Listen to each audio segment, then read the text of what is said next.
evening, ladies and gentlemen, and welcome to an historic night of basketball. I'm McFadden, along with my gamey partner, Jimmy Edwards. And Jimmy, we're in for a treat tonight. Who doesn't love a treat, Mal? I know I do. S'mores, ice cream, cake.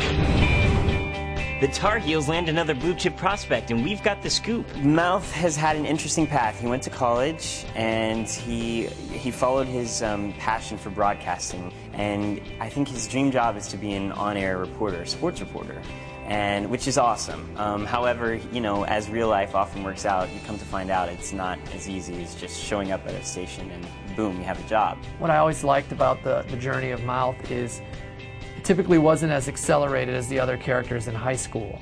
And so jumping ahead 4 years, did he go further than everyone? Or is he still chasing his dreams in a very authentic sort of 22-year-old way? Look, Alice, I think we got off to the wrong start. I just want you to know that I'm honored to be a part of your staff.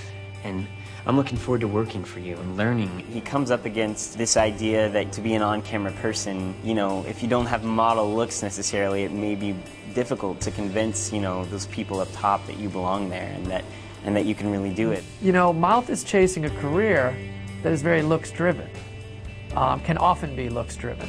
And even though he's on the sports side of it, if he wants to be on camera or whatever, you know, he may run into some challenges along the way, and it doesn't mean it's fair, and it certainly isn't right, but it's good drama. I think it's a great story because it speaks to his passion and his desire and rising above, you know, what, you know, his genetics are and doing the best he can. So I think it's very real and very interesting, and it's going to go to a very complex place. I also love the idea of just putting Mouth and Skills and the River Court guys in a big college-y apartment. It's cool. It's the boys, you know. They're playing video games and they're you know, watching basketball. There's a lot of loitering on the part of myself and Fergie.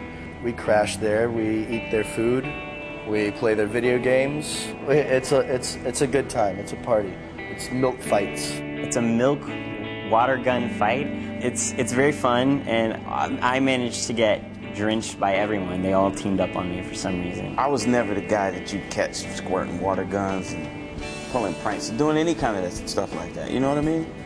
So it's kind of nice that now I'm able to do those kind of things and, you know, have that kind of fun with those guys. Everybody at 21, 22 has had to, you know, eat frozen pizzas and ramen and, you know, live off minimum wage for a while. So those were some of the best times I had. It was one of the coolest times of my life. You really feel enabled and like you don't know exactly what your plan's going to be, and that's kind of, it's scary in a way, but it's also really fun because you feel like there's a lot of possibilities. You know, he's got friends that are in the fashion world, he's got friends that are in the music world, but he's kind of in the center, you know, and he's a kid who knows what he wants and he's got a good heart, but he certainly sort of fits in.